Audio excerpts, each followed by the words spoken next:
Merci de la fidélité dans le programme. Il y a CML13 télévision. Bon début de semaine. Partout ici Kabuza. Mokili Mobimba pour la Kolanda. Libre débat numéro 001 pour la semaine Oyo lundi 9 août. 2021, équipe Mumbai Merveille Vangou, Pesibino merci parce que Bozawana Potobanda, nouvelle aventure pour la semaine Oyo. Breaking news, on vient de l'apprendre, Masasi Ezako Beta ou Ebeta qui, na Tongo Awa, na quartier Sakombi, Pembeni Yama campagne, et Batunsu le bezo bimela côté, il y a Konluka, raison exacte et Ebani Penzate, et Batunsu Balobi, toujours problème, il y a Kachne, policier, na population, Bazako Kanate, mais de toute façon, après l'émission, le journaliste va vérifier d'ailleurs Bazako Salengo pour de quoi il s'agit exactement par rapport à la bâtir Oyo et Masasi Yokani na Sakombi na ma campagne. Gabriel Kyungu Wakumwanza a koufité, maza sérieusement malade, évacué na France, justement, pour na cause soins appropriés. C'est vrai que malaise et zalaki selon famille biologique et politique n'a une affect et dérangeant qui est journée à samedi, rumeurs et circulées dans les réseaux sociaux, faisant état, il y a Liwa, il y a Antoine Gabriel Kyungu Wakumwanza, ou Azali, président et assemblée provinciale. Il y a Okatanga, mais en même temps, PCA, il y a SNCC, et Boyebi que Gabriel Kyungu Wakumwanza, c'est parmi les derniers survivants. Oyo, il y a 13 parlementaires, il y a Etienne Tshisekedi et les autres. Alors, il y a Zam, Moko, il y a Tikali, Nabombo Ekino Lelo. Et voilà, santé, et ça qu'on dérangeait vraiment Makassi. C'est vrai, contrairement à la spéculation, il y a sur les bombes qui pona liwanaye, aux dernières nouvelles, Tozana Yango, proche naye, politique et biologique, confirmer que Azan a bon moy, mais Aza prise en charge par des médecins, pour n'akoye, comment, on sauver les meubles, Aza âgé de 83 ans. Conseil national, il y a jeunesse, il y a République démocratique du Congo, Azumo Konziasika, Kombonaye William Mukambila, il y a Zalaki élu na 4e assemblée générale extraordinaire élective, où Salemakina qui sont tous samedi dernier. Alors, en assemblée, on a à battre Challenger Naye, na 153 contre 2. Et voilà, Yende a proclamé président. Il y a Conseil national, il y a jeunesse, il y a locola, structure, il y a consultation pour le ministère, il y a jeunesse. Bango, bapé saraba vie, bapé sarama kanisina bango sur fonctionnement parce que Sangisi pratiquement organisation sur la jeunesse, paye bazo pe samakanisi sur politique nini, gouvernement et Sengela Zanengo na Oyo Italie jeune. Alors c'est vrai Pembe Nango moi murmure ezali balobi ministre à jeunesse Yves Bunkulu toujours pe sambote a politisé démarche wana to éviter en quoi exactement mais toutefois débat isa libre ceux qui se sentent dérangés na élection il y a William Mukambila et qui accuse les ministres peuvent toujours koya à tout moment koloba Oyo baza kokanisa mais du moins résultat yangoana état de siège 23 millions de dollars et bungi eza komonanate et sur 33 millions oyo kesi ya l'état et dekesa ki pona opération wana na Ituri pe na Nord Kivu alors baza kolobake inefficacité, il y a FRDC justement sur terrain, et ça notamment expliqué par ces faits-là, moyens exactés, effectifs et mouqués, logistique et ça composé, problème, et pendant ce temps, tout ça déjà na 5e prorogation, il y a état de siège, na Nord Kivu, pe na province, il y a Ituri. ICCN, Kuna Pembongwe Bungi, 20 millions de dollars détournés, il y a des taxes sur le tourisme. Alors, DG, directeur général Cosma, Wilungula, il a suspendu par ministre, il y a environnement, Madame F. Bazaïba, à suspendre parce que Bazo reproché, na directeur général Cosma, Balobi a signé un contrat, n'a pas privé, et en même temps, là, pays voisin, sans que sans que contenu, contrat Oyo, y a signé. Alors, frapper kaka yemoko DGT, sanctionner na PCA, c'est-à-dire Conseil d'administration Mobimba, Bango pe baza suspendu simplement parce que selon ministre Bazaïba ba faillir na mission na bango ya contrôle, ba faillir na mission na bango esengeli ya ko surveiller makambo direction générale ezako salat. Et silité mbongo mususu bungi na projet Chile Gelou kuna 13 millions de dollars ezomona na te. IGF na rapport na ye azotal la mise na ye bien na OVD, Office de voirie et drainage, puis en même temps Foner kubalobi bangonde bazala qui censé à gérer makambouana. Alors 13 millions de monde parmi la liste wana ba fungoli pe balobi société chinoise CREC 7 bango pe on dirait bako za la tromper mais bango balobi bako pe ko pe éclairage na bango pour qu'opinion yeba qu'est-ce qui s'est passé réellement par rapport à la situation wana il y a 13 millions oyo ebungi na projet Chile Gelou. Voilà les quelques informations tozaki nango en breaking news ya ko pe sanabino na mokona lelo yango wana Maître Blanchard Mongomba as secrétaire général. Il y a parti politique Nouvel Élan, il y a Adolphe Mouzito, ancien premier ministre, Azanabiso Elongo, Maître Blanchard Mbote. Mbote Ndeko Jacques Dikou, Mbote Naba téléspectateur, il y a CML 13, P. Bandeko Nyonso, au bord occasion, la l'adoption de Tongo Alelo. Voilà, nous n'avons pas pu, à cause de Maître Papi Mbaki, coordonnateur, il y a adjoint, il y a jeunesse, il y a ensemble, à dit qu'on s'excusait maintenant même avant Tobanda émission et partie remise, je crois que tu auras récupéré au courant il y a semaine. Alors, Ndeko Blanchard Mongomba, tous ajustements dans deux sujets, Otoza Kolobela, Ezali Kamboya, état de siège, 5e prorogation déjà, Ezako Salema, quel impact les animés par rapport à l'opération Anna, Peto Kolobela sur offre politique Nabino par rapport à l'élection il y a 2023. Qu'est-ce qu'il faut? Quelle est la recette qu'il faut? Tolobela Ngo. Alors, 5e prolongation, il y a état de siège. Est-ce que c'est important, token des prorogations en prorogation? D'abord, merci Ndeko Jacques Dikou. Il faut reconnaître, premièrement, que l'état des sièges, les alliés mécanisme juridique, topé constitutionnel, oyo, les alliés reconnus dans le Canabiso, na banza Mobeko Likondi, l'article 145, ce qui mémoire en gaïta et en gaïté, des actes prévoient yango. Balobiete, Mokambia Ekolo, pour reprendre terme et à le président de la République a causé ordonnance pour décréter état d'urgence ou état de siège ce qui ba circonstance et ali ko pesa ndingisa wana pe balobi et 30 jours mais ba pesi possibilité justement il y a ko bakisa 15 jours ko renouveler en gros ce qui nécessitait et singeli. Donc sur le plan il y a légalité to ya constitutionnalité, c'est un principe mécanisme oyo ezali reconnu oyo mokambi ya ekolo et singeli na eko zoyango mais sika oyo soki tokoti na fond to tokoti na ba fait est-ce que lelo oyo mboka na biso question ya liboso o naza komitu na pe na komeka peut-être ko pe sa réponse est-ce que il fallait to que na mécanisme oyo ya kocha état de siège tout en sachant que mboka na biso bato o bazali ko menacer sérénité to intégrité na yango na partie est on a baza bien connu ngana lobby et c'est ça qui est important. Il fallait normalement lokola sur le plan diplomatique tout à l'ango ou ta 2000 parce que bitumbana les lots tout ça n'a plus d'une décennie tout qui est déjà 20e année au toujours bunda bitumbana na est na biso ba agresseur wana ba ebani et que lokola Rwanda il faut pas que lukaye na sima ya Congo tout ça il faut que citer bango ko a été régime rwandais actuel mutu ezali à la base notamment il y a insécurité dans la partie est na biso sur l'école lokola Uganda ezali pe cité parmi ba agresseurs ya mboka na biso alors bikolo wana lokola diplomatie réussir te ngana banza été et loko isengela ki na biso ko sala elinga ko sala ya ko sala été tout ça na armée moko forte oyo et ko faire face na bateau bazali ko tungisa biso mais puisque bandeko babanza mais est-ce que Ndeko Blanchard boza ko se contredire te la muka bosali ba marche ebelé ba manifestation ba discours ebelé pour dire que d'ailleurs président de la République à la kaki ko kena est atikali ko kenete bien kai ko kena sima bolobi ke makile za kotanga bosali ba messe makambe belé indifférence ya gouvernement mais quand on prend des mesures finalement bolobi non mesures wana eza penza yangote fallait sikoto kenene na Rwanda to kenota est-ce que contradiction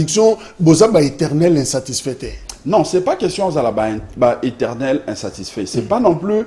question aux la contradiction, mais ils ont question où ils ont touché ba vie, il y a ba compatriotes na biso. O esengeli to ça là puisque bandeko na biso bazali ko kufa, ils ali ko zo ba mesure oyo et contraindre l'adversaire na biso ba se retrancher. Bazonga na musika bipai o bazali ko uta po ete bandeko na biso babika na kimia lelo yo puisque olobi toki kozala ba éternel insatisfait mais mutuna na banza ete soki to tuni lelo na ba téléspectateurs o bazali ko tala biso est-ce que mesure oyo gouvernement ya ndeko Chilombo na yemoko équipe na ba zui pour na ko décréter état de siège wana est-ce que ezali ko bota bambuma na yango? Mais quelle évaluation il y a état de siège justement depuis le 6 mai? Depuis le 6 mai, ce qui totali kilo na mouya lelo okoyoka bandeko ya est bakoye bisawete tina moko ezalité ndenge bazala ki lobby sans état de siège na lelo oyo état de siège ezali décrété changement ezalité différence ezalité. D'ailleurs bandeko bakomi ko bakuto singeli balongola yango parce que il faut ko ba été na ba conséquence o ya état de siège tant ba décréta yango ezali na ba conséquence mususu o ilandaka na pese exemple na domaine ya biso ba juriste au moment a été ba cours et tribunaux o singela ko par exemple na maboko ya ba civil et comme en surtout militaire au moment a été place o yo singeli ko kende ko poser ba acte ya état civil. Et comme moi passe pourquoi parce que ba tribunaux nyon surtout wana et comme nous beaucoup ba soldats et moyen bango ba kende na ba décision o ezali civil mingité batika ka plus sur le plan pénal pour na kota la ndenge nini kotambisa mibeko na niveau wana pe ba population o bazali na besoin un résultat par rapport ya maïwana au monité bazaka na ba difficulté mais ce qui est comme ma résultat o que kimia pe qui étude et zokota na mboka au monde batu ba kobosa na. Mais Ndeko Blanchard, je pensais peut-être que aux représentants de la Mouka, aux secrétaire général, il y a un des plus grands partis politiques, il y a regroupement wana. Peut-être que le qui obéit à Maboko, bravo, parce que on sent une certaine volonté politique et pas Félix Tshisekedi 33 millions décaissés pour une opération na Ituri pour na Nord Kivu, mais seulement 23 millions et liami na badongolo misu qui ke bakangi ba officier avec l'inspecteur général il y a forces armées à kangi ba officier une vingtaine au bazolia mbongo basoda. En réalité gouvernement a fait quand même quelque chose, non? Volonté zali. Non, je crois que volonté eza malamu mais ezo suffire te. Parce que les lots oyo état de siège objectif na yango ezala kité ya kokanga bato bazali kolia misolo. Si bien que tozo saluer démarche wana ya kokanga ba bazali kolia misolo parce que misolo wana ezali misolo ya peuple congolais et sika wana soki to lobi to saluer yango te to kobima mite mama be même pas ya peuple o azali contribuable asa ko pesa mbongo na yena pasi mais soki to lingi to lobela évaluation et état de siège na banza ke tokoki ko se reposer te seulement na ba détournement o esali ke bakanga bato bazali kolia yango et sengeli plutôt total état de siège est-ce que ça lié que sécurité ba frontière na biso ezala na kimia bandeko na biso bazali ko bika na parti wana bakufa lisusu te c'est ça justement niveau évaluation sengeli to sala os na niveau wana toza ko constater te au jour le jour bandeko bazali ko kufa ba frontière na biso na partie est on a plus les ali polele bakangi yango te tozali ko mona Rwanda bazali ko kota ton d'ailleurs rapport moko uti ko bimali lisusu pona ko lakisa ete ezali na ba minéraux oyo ekolo ya Rwanda bazali ko koba kozo yango ba minéraux oyo babengaka ya sang bazali ko koba continuer ko exploiter yango ezotalisa solo ete état de siège puisque finalité na yango ezalaka ya ko rétablir paix ya ko rétablir quiétude na partie ya mboka na biso awa soki to lobito évaluer to koloba ete évaluation na yango ezali négative et produire résultat au peuple azaki kozela te mais qu'à cela ne tienne il faut to reconnaître que misolo o ezali ko bima ezali misolo ya peuple congolais puisque résultat za ko bima te lelo bazana 5e renouvellement il y a état de siège wana to moni ete misolo bimi belé mais na kati ya misolo wana moni que na kati nango bango moko bazui courage quand même ya koloba ete ezana bato bazolia misolo alors puisque résultat sur le plan sécuritaire sur le plan humain sur le plan ya kubate la mondelo ekolo na biso ezomona na te mieux vaut tozongisa nano situation normale tozonga na état de droit normal fonctionnement ba institution normalement na parti wana comme ça et que permettre premièrement misoloana et kendaka lisusu te pour sa occasion na bato balia yango ofele si bien que bakangi bango. Deuxième chose, ezongi ça fonctionnement de na lobby, il y a administration na biso na parti wana normalement peut permettre ce que parlement va débattre sérieusement mais souci na yo zato zonga na lusima makambo zonga normal mais pendant ce temps makila pezo couler normalement. Mais c'est ça justement place où tous allez na inquiétude parce que proclamation état de siège et ça là qui peut être makila est engalissus normalement. Mais malgré proclamation, malgré ordonnance wana oyo ba décréter état de siège, makila zoko bakaka kotanga comme si rien n'était. C'est comme ça que nous disons puisque état de siège et ça n'a pas conséquences sur le plan financier. Et ça n'a pas conséquences sur le plan fonctionnement harmonieux. Il y a bah institution na biso na parti oyo ils a décrété et sengeli puisque résultat ezate tozonga nanu tomitu na mutuna mais puisque pour la nini ezo simbate donc mon a été maina lobaki na introduction na ngai yangonde et sengeli à la conclusion mais pour le nini ezo simbate mais yebani parce que l'armée congolaise a un commandement affairiste aza plein na ba commandant oyo bazana bango ba commerçant que plutôt des opérationnels. Mais alors pourquoi, tout en sachant que tout ça un commandement aux ezali affairiste, tout qui est décrété état de siège, oyo to ebiete et que tourner na yango na COP pour na ba commandant au bazali ba affairiste. Pourquoi ne pas cause ba mesure loko là ya okene na ba réforme ou que permettre être tout ça na une armée républicaine, une armée composée na ba digne fils oyo sengeli parce que bazangi te bazali ebele na kati na armée wana mais pour la plupart bazali bazongisi bango na sima bapesi liboso esika na baye basusu oyo bazali en réalité ko mérité esika wana te. Donc moi nazo banza été esengeli na biso de ko Jacques Dikou to éviter surtout ba mesure oyo et ko lukabobele se ko sepelisa batu sans que et produire ba résultat parce que le 5e renouvellement peuple na parti à est kuna bazoli la balobi tina moko ezalité alors na banza ete ba bazali ko kambalelo contre volonté à peuple et sengeli ba ça la recul ba ya bafanda batala mais tout ça li yango 5 fois peu misolo ngani ya peuple ezobima ebele. Qu'est-ce que nous devons faire réellement pour être makambo wana ici la liboso ezali ko kata hémorragie wana ya commandement affairiste. Deuxième chose, puisque bokati yango bo réformer boche structuration ya malonga. Troisième chose, ko kitisesko armée na biso na terrain pour na kotala ba bazali ko menacer qui étude na biso na parti wana ko telemela bango ko fongolela bango miso parce que soki biso moko toyebi ko mibatela te soki biso moko to lakisite ete tozali capable ya ko faire reculer ba bazali ko menacer biso na parti est wana. Peu importe ba mécanisme au tokoki ko tia wana ndeko Jacques Dikou yeba ete bandeko wana ba kotika te parce que il faut ko yeba ete plus de 420 millions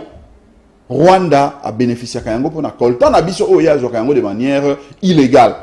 Plus de 420 millions en rapport au yo. Mais évidemment, au commandement, il y a Ituri et Pesami, il y a un général, un militaire, et voilà, dans Nord Kivu, autant, ce sont des gouverneurs militaires de Bazako Kambayango, mais Batu Bazako reprochait toujours, ko Ganga, ko Lobake, armée Nabiso, Azana virus, Moko, Azana Moko, infiltration. Alors, comment faire justement pour nako aussi les infiltrations on a dans la armée congolaise? Il y a liboso sengeli to lingamboka. Tolinga mboka, tolinga armée, tolinga peuple congolais. Parce que lelo soki otali le lenge mboka ezo tambwisama na baye bazali ko tambwisa yango lelo, on a comme l'impression que balingi bikolo mususu koleka ekolo Congo. Parce que soki otuni motuna ndeko Jacques Dikou, pendant que le Rwanda azali reconnu na ba rapport nyonso tout été azali moko ya ba agresseur ya ekolo Congo. Pendant que le Rwanda azali reconnu lokola école auto-régime où ebomi plus de 12 millions de Congolais. Azali reconnu na ba rapport nyonso été azali ko zwankitana biso de manière illégale azali ko piller bokei na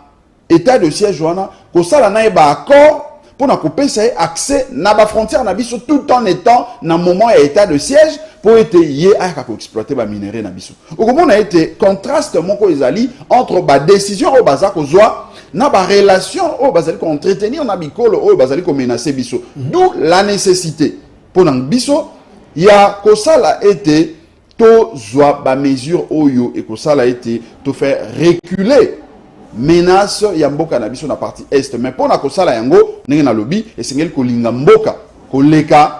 bikolo ya bapaya parce que infiltration tolobaka na biso na lamuka to banda koloba wana utakala armée na biso effectivement ezali une armée o ezali lokola ya Nations Unies okokuta bikolo nyonso ezali kuna mais soki lelo oyo ba congolais o bazali déterminé ya komema kimia na partie est na biso o bazali makasi to yebi na kati na armée wana moko to yebi bango balingi ko sala ete ba tia ba mécanisme ba stratégie sérieux pour na ba stratégie sérieuse na terrain pour ete ba kende ko contrer ba adversaire na biso. Très souvent on a que ba adversaire soit ba déjouer biso soit ba attaquer biso soit ba qui c'est parce que infiltration dans la carte na armée de Blanchard bozo soutenir Martin Fayulu bozo bengaye président élu pour na bino yende sengelaki azala tata mokonzi alors ce qui est azala ki tata mokonzi comment alliez-vous parce que rôle et opposition ils appellent notamment qu'on proposer bino bolinga bosala nini pour la situation ya est parce que pratiquement nyonso Tshisekedi sali et zoza la penza yangote selon bino alors recette spéciale bino bozaki na ngweza gini ya liboso tolinga kite kozwa mutu lokola Kagame comme un partenaire aussi longtemps que Kagame atikali jamais kuya et pas il y a peuple congolais pour nous reconnaître ma benaye ndenge azali ko piller nkita na biso sans aval na biso ekolo Congo ndenge azali ko boma bandeko na biso ndenge motema na elingi parce que azali égoïste alingi ko kota na ba richesse o etali ekolo na ete eloko ya liboso ezali elingi ko sala wana ya kolakisa ete toki ko coopérer na bango te tant que to moni déjà na ba régime o union so illégitime et liboso na biso ete diplomatie et réussit ça qui était. Deuxième chose, réforme na lombangu na secteur wana ya sécurité armée na biso. Kolongola ba e bonso bazali ko infiltrer armée na biso. Kotia bango mopandi pour nous permettre ete tozala na une armée nationale, une armée républicaine, une armée composée de 10 filles et fils ya Congo o bazali capable ya ko mouiller bateni na bango pour na ko défendre mondelo ya ekolo na biso. Et troisième chose, elinga ko zala justement ya ko kita ko fandisa état-major na biso na partie est wana pour na tozala na retarder ya ba mesure ya ba opération ndenge sengeli ko mettre yango na terrain de sorte que mondelo na biso ya est moto a se permettre à lisusu te ya kokota ko menacer ko zwa nkita na biso ndenge mutema na elingi mais lelo soki otali ndenge makambo ezokende Kagame azali partenaire privilégié. Alors, si je comprends bien, Toza Liboso, il y a intérêt supérieur, il y a Mboka Nabiso, et Tozo le Bande Mboka, Tozo le Bamakamama Bele. Est-ce que Ezala qui est important, te bombanda politique, et si là, to créer rapprochement, Tshisekedi, Fayulu, Muzito, Bafande Sikamoko, Bemba, Katumbi, Ponakoloba, cette fois-là, intérêt supérieur à Congo. Je crois que Ezali Kanisiama Beten de Kojak Dikou. Parce que en tant que républicain, ce qui est au tali nabiko le nion surtout bipai où il y a vieille démocratie, au tali bamboka wana où il tambolaka normalement le kola ba état normand dengue professeur nangamu kwa zaka oloba au monde a été malgré la divergence politique, malgré la divergence d'opinion par rapport à Botambo Simboka, mais Makambo Oyo Italie intégrité en Boka, Makambo Oyo Italie souveraineté en Boka, Makambo Oyo Italie ko sangisa biso. Et ça a été rapprochement et ça a pourvu que tu résoudre un problème aux Isali que tungisa biso face à l'adversaire na biso face à l'ennemi na biso mais awa le problème ezani au moni le longana yo ndenge tozolo ba makambo oyo na biso le fait ya ko traquer ba balier 23 millions na partie est na makambo état de siège wana Isali kanisi ya malamu mais na critiquer le fait que résultat to conséquences mais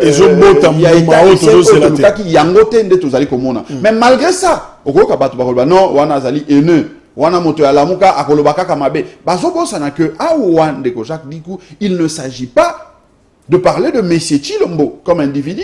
Il ne s'agit pas non plus de parler d'Adolphe Muzitu, moi encore de Martin Fayulu. Il s'agit de nos compatriotes au Bazali Kokufa, Tongo Midi pourquoi. Imaginez un seul instant que Bandeko Bazali Kokufa, Bazali Nalibote Angana Yonde Jacques Dikou. Est-ce que tu as un encourage au téléma à tout ça, les émissions? Mais pour la Nini, parce que tout le monde a quand même d'habiter le Misusu. Le nom Oyo, tout le monde compatriote n'a pas Koufi dans Inde. Na le cas qui lobby, na Mimosa, na moni matanga et pas et salemi li bota na ye. na komi kino na libota wana na yoki mawana moni libota bazolela mais ekolo et pas oyo toza censé kozala na ba responsable ba ba mibengi ba kambi ya l'état na yoki ata message mon côté à condoléances si bien que par après pression toki paré batindi ba expert tout ça mais nalingi kolobani nalingi koloba ete na bikolo misusu okomona ete soki congolais moko soki citoyen moko ya bango akufi azuli kama okomona ete ekolo mobimba bakokitisa drapeau ezala en berne ekolo mobimba kozala en ébullition pona bayeba mesure mais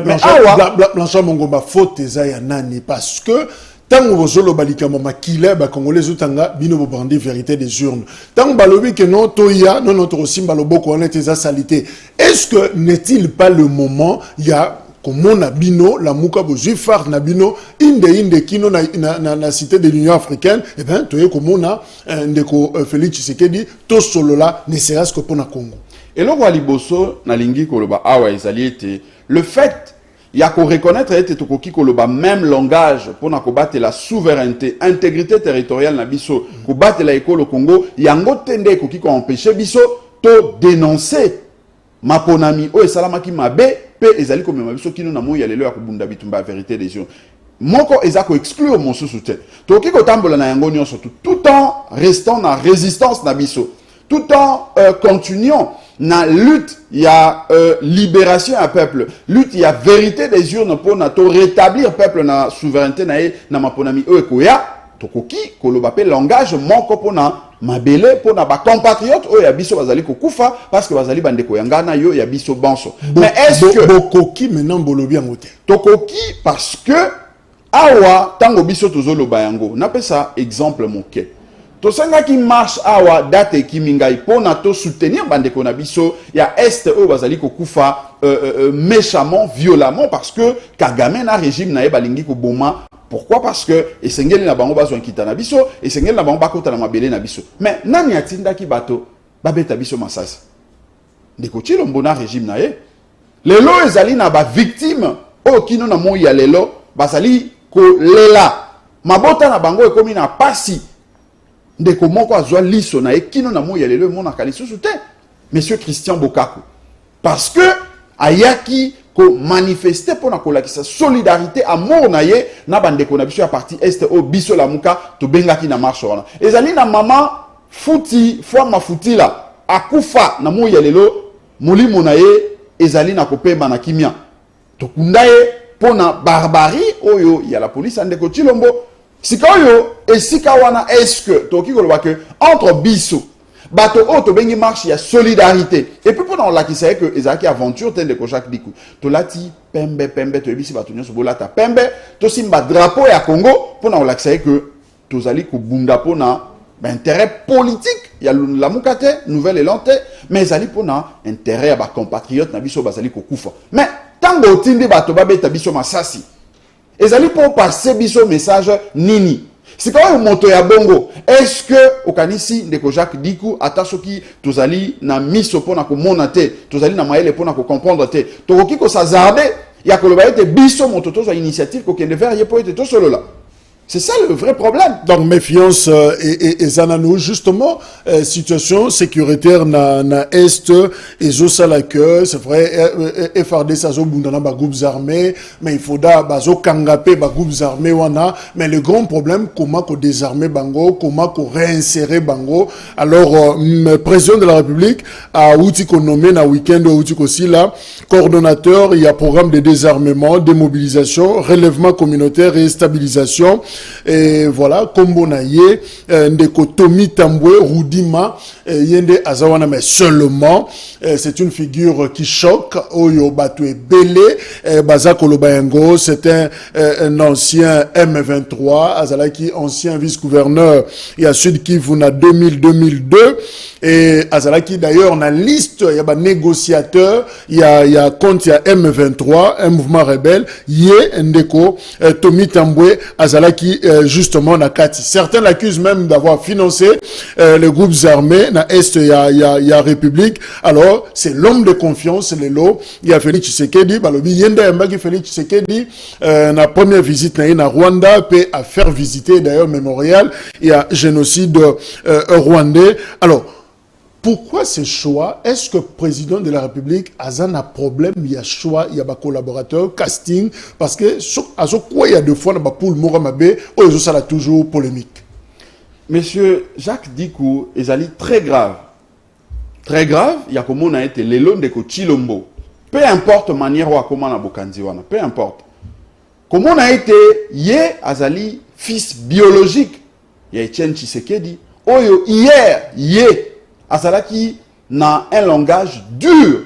envers Bayo, oyo surtout Bazali ko agresser Mboka na biso, voire même na Kabila, parce que bato ba biso que Kabila zaka Rwandais zarande bango bande ko IDPS. Kino lelo biso to yebaka ete IDPS, muto yebisa biso que Kabila zaka Rwandais, parce que bae bonso bazangisa kimia na mondelo ya Mboka wana bazali ko assimiler bango na ndeko Kabila bazali ko ete azali na baliena bato wana nyonso. Mais koka mo ezali ya koloba moment nini revirement ane sali po ete ndeko Chilombo akoma subitement moninga ya Kagame, subitement moninga ya ba o tu ba agresser Mboka na biso pe bazali koko ba ko agresser, subitement akoma moto oyo azali ko sala ete bae bazali na kati na affairisme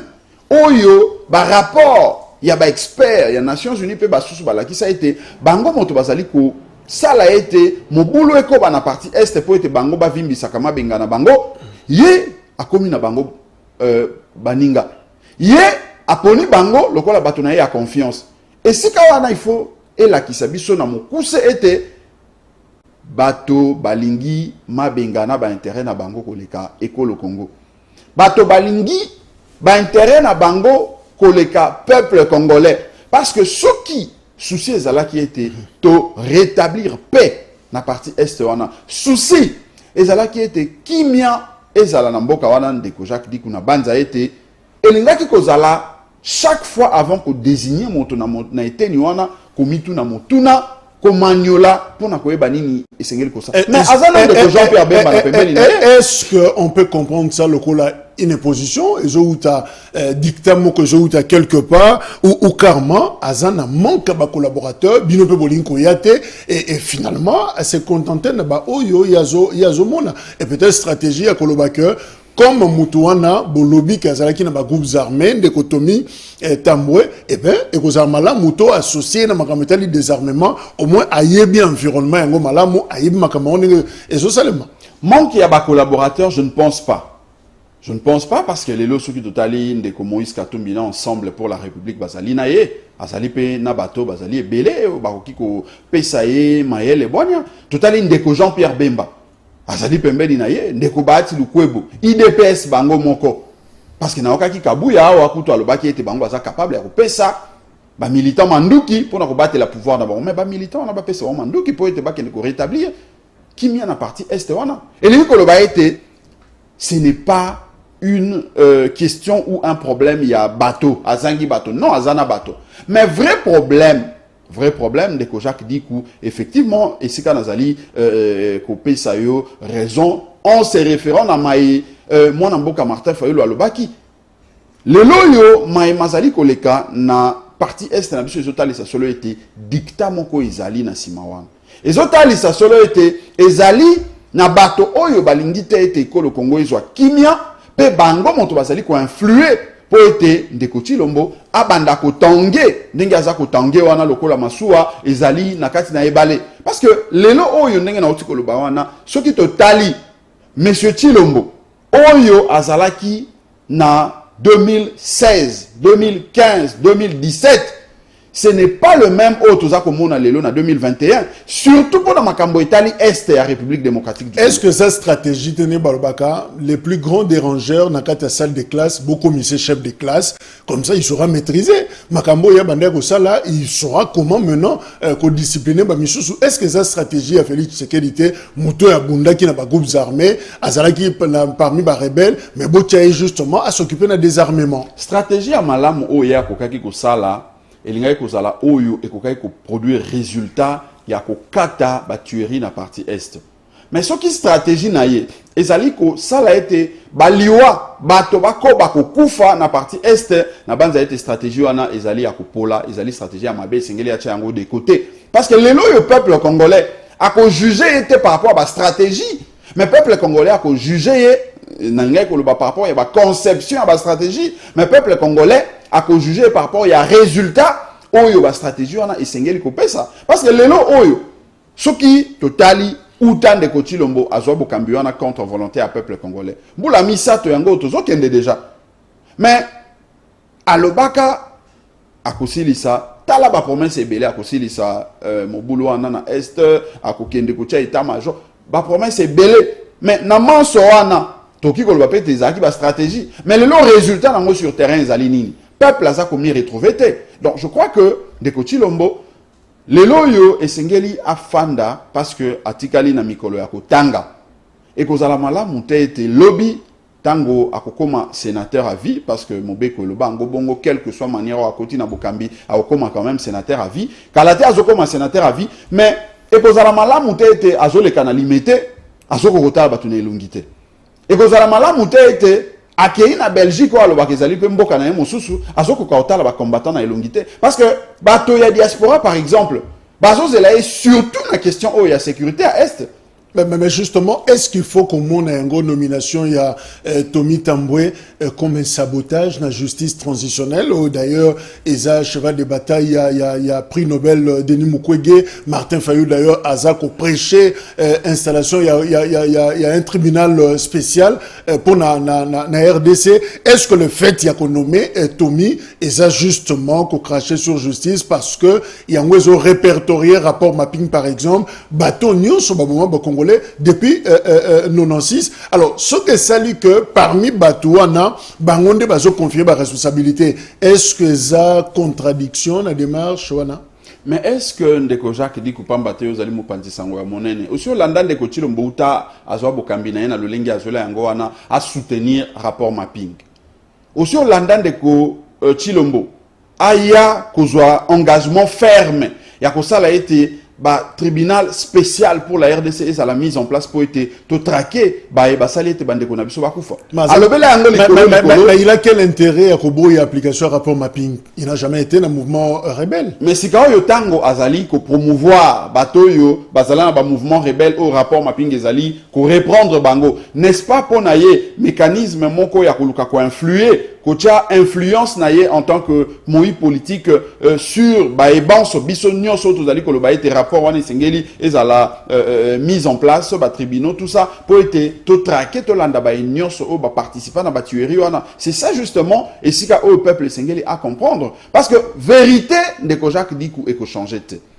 Quel que soit mécanisme, quel que soit le lenge bokoluka ko couvrir yango ko latisa yango bilamba esika mabe soki salamaki ekotika la bobele se mabe lelo yo bandeko wana ndenge ya uti konomé bango peuple congolais nyonso tout ba ebi ete bazali bato o bazali ko mériter confiance na bango te lelo oyo komona ete nomination na e au lieu de résoudre problème ekoya ko bakisa lisusu makambo nde koleka. C'est là où nous disons que bandeko balingi ekolo Congo te bandeko balingi peuple congolais te lobby soki babundisa ki Kabila parce que soi-disant Kabila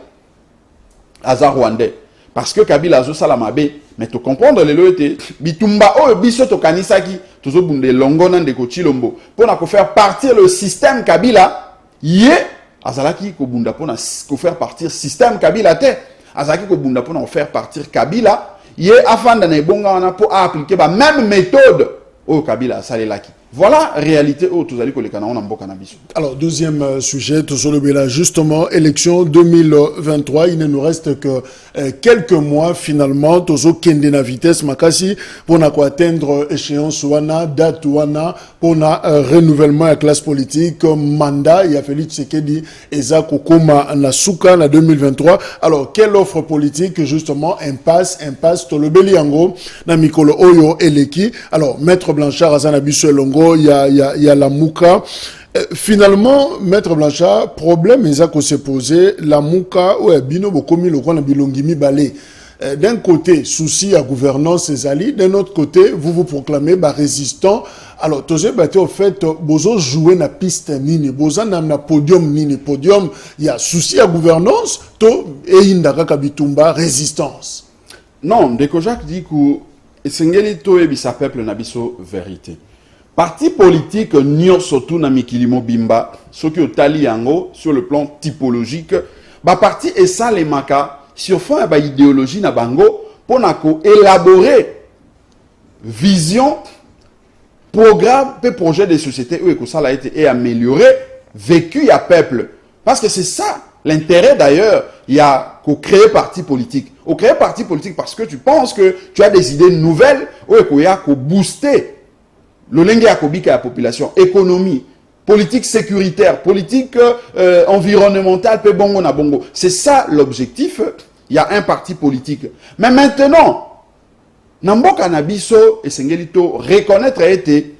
tozali kino na moya lelo na démocratie tenenge tozomona yango na bikolo ya bapaya parce que ce que otali ba ekolo lokola ba France na 1889 ce qui mémoire nanga etrahi ngaité na révolution française omona été bitumba o biso tozobunda lelo eza lokola bitumba o ba français babundaki na époque oyo ya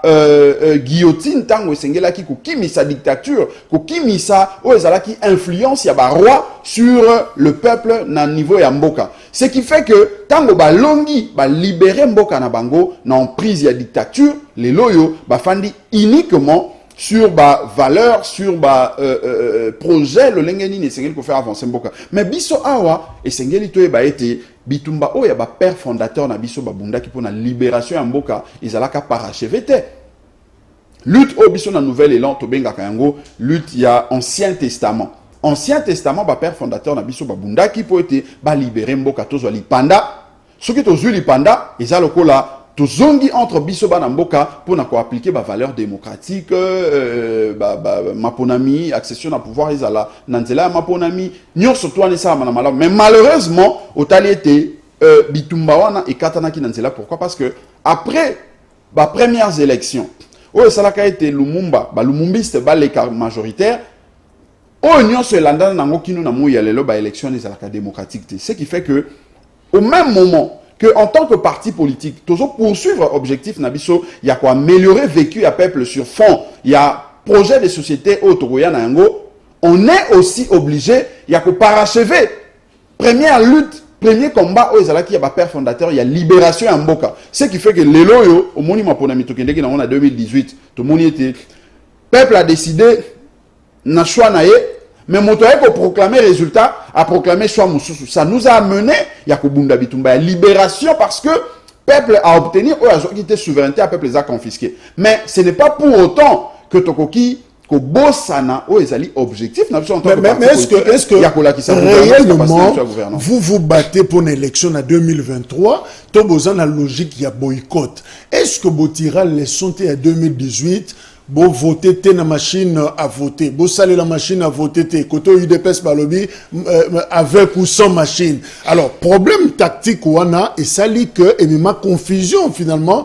na base na bino et lelo oyo pendant que UDPS azoloba toza prêt tozo kende na 2023 bino bolobite photo chano bakiti na mesa to banda ko fanda to banda ko solola on dirait bozana problème calendrier bozana problème ya côté la heure est-ce que bozana problème ya tactique te bozande la logique ya boycott ndeko Jacques dit que ce qui na lina raisonner par absurde na motuna na yo oyozui et pas ya ba téléspectateurs na koyebisa malgré par absurde bien sûr le fait que tolobaki machine à voter te peuple ce n'est pas pour autant que peuple a voté qui pour na bisoter tant autodécida qui peuple a voté qui majoritairement pour nabiso ba preuve ezali ba preuve existaka on les éléments liboso ozo la qui ça été argument ana et koki kozala argumenté o bato bakoko ko yebisa biso été yango moto et ça que peuple a voté biso te non c'est faux peuple a voté biso majoritairement mais moto a proclamé résultat nanga asala o ezaki sentiment ya yena Kabila wana eloko ya liboso eloko ya mibale erreur tactique je ne pense pas que tout ça une erreur tactique parce que ce qui est sûr, peuple congolais, Zolandabiso, Lelo, Bandeko ya diaspora, Bandeko ya intérieur, ya Congo, Kinshasa, un peu partout, va retenir une chose, c'est que Lamouka, Oyo, parti Nangaï, Nouvelle Élan, Ezanakati, Tokoti Kalaka, jamais, alors jamais, ko boycotter ba élection. Ça, Bandeko bo noté yango na ba agenda, na bino bipa ibozali, Tokoti Kalaka, jamais, alors jamais, ko boycotter ba élection, o Ezali Koya. 2023. Vous après. Tolobi Ezali ligne rouge. Donc, permettre de coacher l'ombo à l'écart, attendre tierce seconde pour que non, voilà, mi solo, tout, argument, mon côté. Mais ma réunion, na bino bozo proposer ma consensus, on dit, on va minute. Ndeko Jacques dit que consensus et koki kolia minute soki mokolo mon côté. N'a pas cet exemple mouké. Oui bien en 2018, ma première c'est en décembre 2018. Processus réellement électoral wana et bandaki na janvier 2017. Ce qu'on dit janvier 2017, décembre janvier 2017, janvier 2018, qui n'en a décembre 2018 et Joaquim Bisso 2 ans pour être tout réussir ma ponami. Et les Kolobani était le lot local à tout ça en 2021. Le lot tout ça en mois d'août. Ce qui na janvier 2022. To bandi processus en ce moment-là et pas au inquiétude et koki ko banda ko ya déjà et pas au yomoni ndeko Chilombo na 2016 salaka mouvement au bakelo ba transition sans Kabila TSK ndenge moko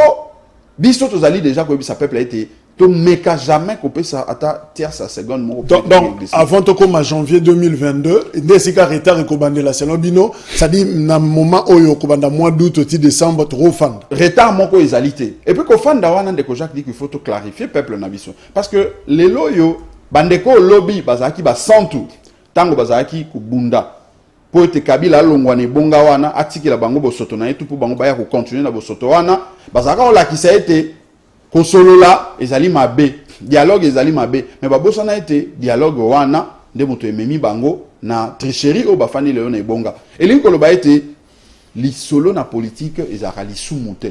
mais lisolo na politique ekomaka lisumu soki bokomi kokende na ona molili katelanga mo eteni ya bokambi pesanga mo misolo epa ekomaka mabe siko lisolo ngo nani na nani baosola biso tolobi boye nani na nani tozwi lelo tozana union dite sacrée za composé na ndeko Chilombo Moïse Katumbi Jean-Pierre Bemba Bahati Lukwebo lingomba na bango nyonso wana baza composante moko tozui composante o ya FCC parce que c'est vrai FCC mondambo bazali na cadre na union dite sacrée mais Kabila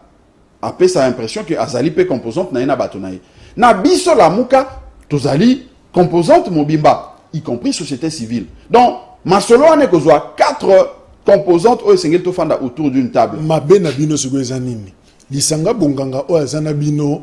elongo na cadre d'ISOC dynamique justement il y a l'obité il faut ezala lokola moi toika moko entre 3 personnes simplement Tshisekedi Kabila et puis Fayulu point. Ça revient au même. Na likolo banini akoki koza na raison parce que toza na monde ya ba idée.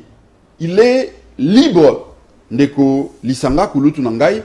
ya ko émettre opinion na ye ndenge abandi yango mais soki otali na bozindo ezali ko rejoindre bobelese onga na zakoloba pourquoi parce que soki otali lelo oyo Tshisekedi azali na kati na union sacrée na bandeko na ye o na tangi kombo wana ezali composante moko ye abandi ete non olie baya bango banso akio désigner ka mutu moko comme représentant il peut avoir raison.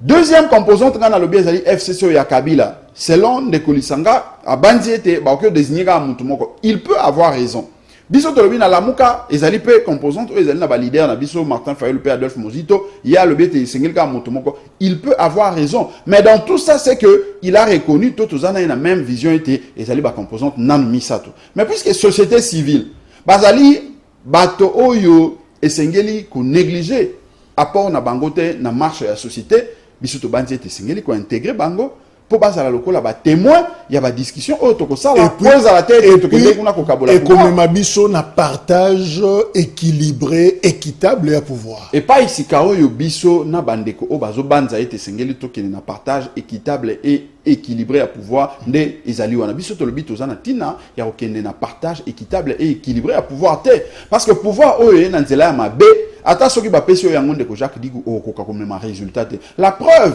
balobaki awa ba warrior mais résultat nini ya ba warrior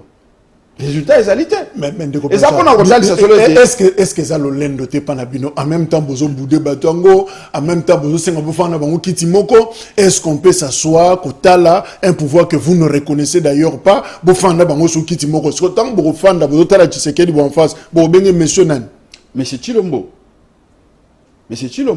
parce que problème monsieur le président monsieur Chilombo parce que problème ezalini ndeko Jacques Dikou c'est une question il y a république et ça question il y a citoyenneté Maponami ezali makambo ya ba parti politique te. Maponami ezali question ils ont touché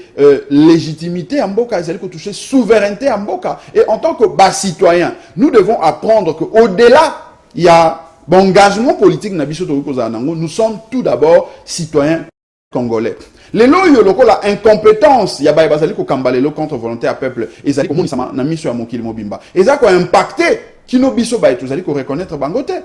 ezali ko impacter kaka bato ba betela ka bango maboko te parce que moni bande ko ya 10e runingi bazolela wana bazolo ba yango ke tuzomona eloko te mais mai bazolo ba ezali d'autant plus vrai que même biso ba etuza ko reconnaître bangote tuzo sentir yango. Ça veut dire que eza makambo mosusu oyo esenga raté olo ba ete non tokofana na bangote to non tokofana na bango non pas comme ba gouvernant mais tokofana na bango lokola ba citoyen congolais.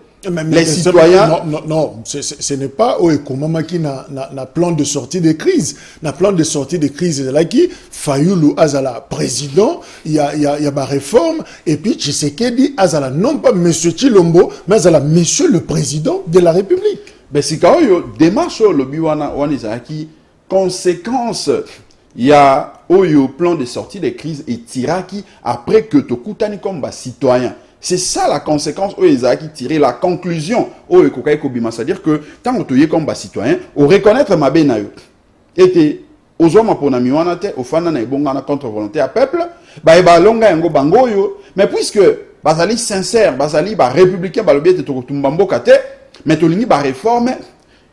bo reconnaître été ba réforme on a bo piloter.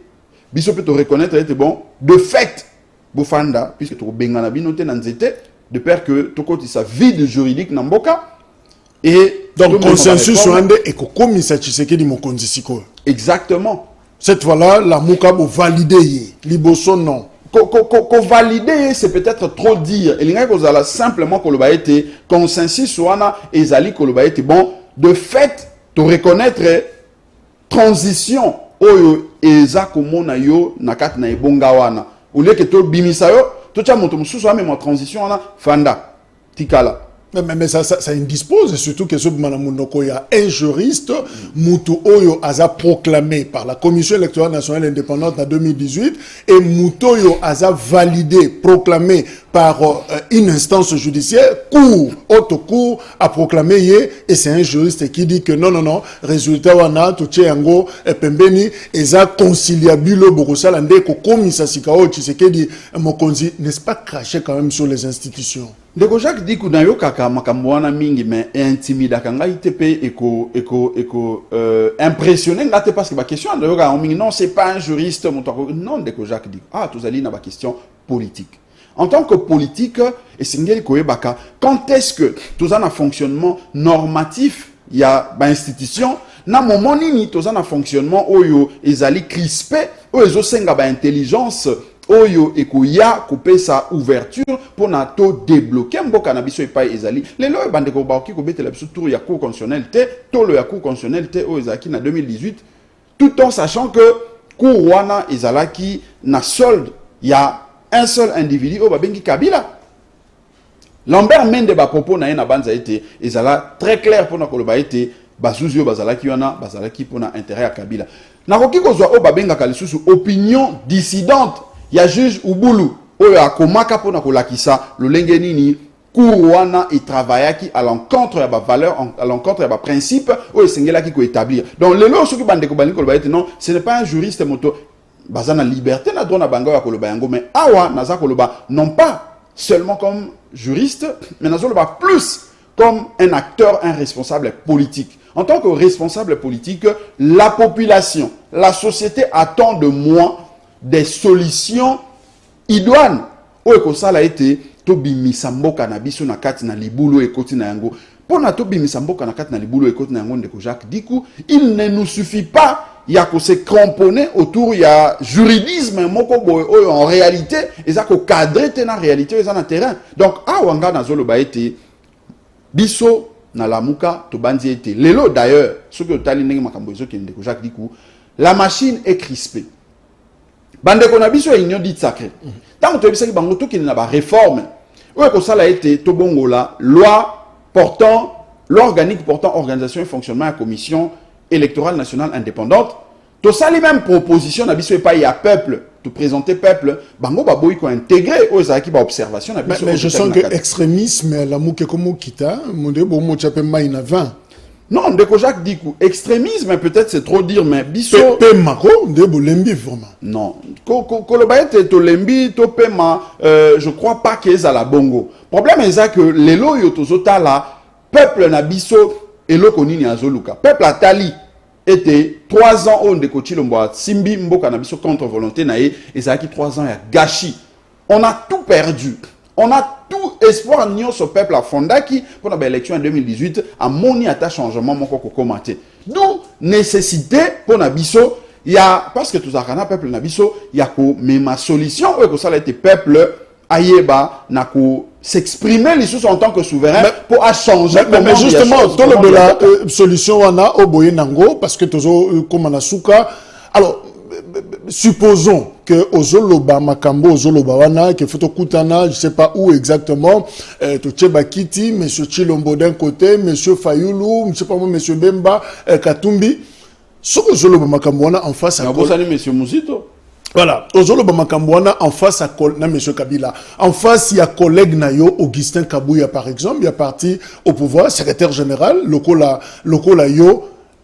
Ozomona ke erole Kabila ko wana. O yosolo bakeo Félix Sekedi a comme siko président Sima Masolo wana. Tu penses que ça va passer? C'est normal qu'il ait passé parce que M. Kabouya ndenge na ebi azana capacité wana penza mingité à transcender ba sentiment personnel naie, c'est tout à fait logique mais awanga nazali au-delà il y a ba sentiment personnel. Naza au-delà il y a ba sentiment, il y a parti politique nangai. Nazali sikaoyo na niveau oyo ya citoyen congolais. Bon, quand il y a pouvoir,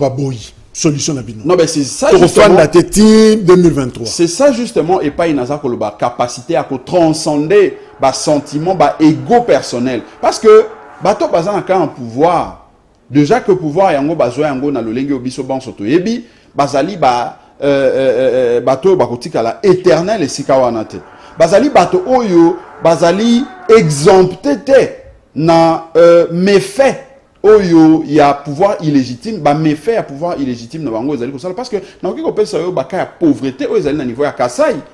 na ezali kopesa yo baka ya pauvreté ezali na Bandundu na Équateur un peu partout et ça relaxa été Congo mobimba eza ko subir ba méfait ya incompétence ya ba bazali ko kambalelo mais siko soki toza vraiment bato to lingi peuple ya solo to koloba ete to s'entêter parce que ton côté na pouvoir na ndenge ton côté là yango du to pesa mando qui peut pas préserver yango ou bien il faut tout ça la ouverture pour na ko ça la été intérêt en mboka ekende liboso et pas na saluaka intelligence ya motoloko la président français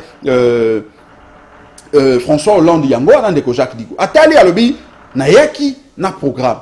très ambitieux na ye na défendre un peuple à poningai na koti na bokambi na ebisi ete na ko kitisa smig na ko diminuer taux ya chômage pauvreté tout ça asali yambo ete ba comme na date butoir pour ba ke na mapona miemo en sentir ete résultat au peuple azaki ko zelela ngai selon que na proposa ki songolo na atteindre yango te d'où esengeli na tungisa peuple te parce que na kati na peuple wana batata mwasi nanga bazali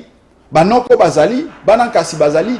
faut pas faire souffrir bango parce que ngai François Hollande na lingi pouvoir à se retirer pour la deuxième mandat atika mboka ekende liboso et je crois que les lots France donc les lots bande ko na biso ezali ko bangate ezali ko mais ezali ndenge na lobi ko transcender ba sentiment ngai en tant que nouvel élan en tant que lamuka mais na michel ko la citoyen et sengeli ba été les lots oyo machine eza bloqué même na niveau ya bango mokolo électoral ba faire voter ke pa ya mboso.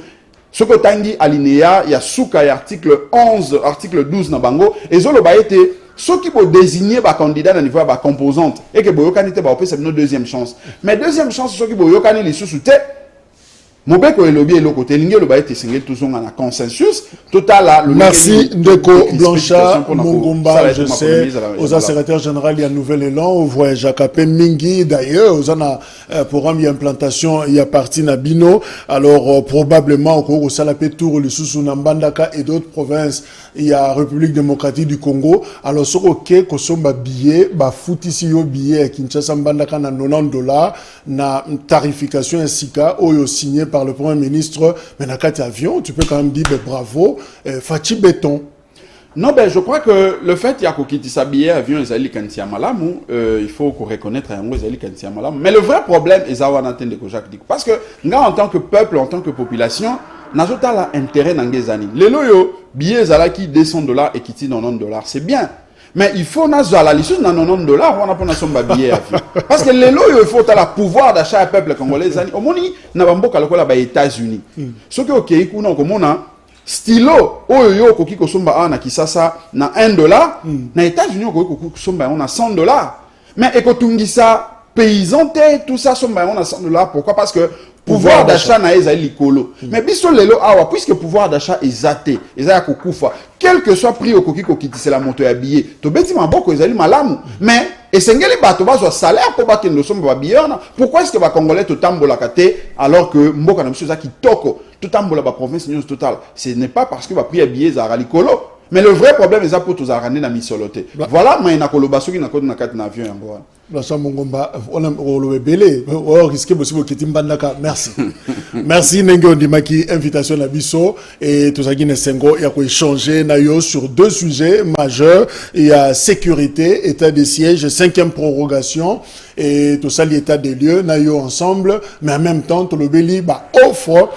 politique au binobo proposé pour la élection il y a 2023 encore une fois. Merci. Merci également à Bino Boza et Belé à réagir et belé il y a qu'à s'abonner d'ailleurs na CML13 télévision et à Kolanda émission rendez-vous lobby pour la deuxième numéro il y a semaine au revoir.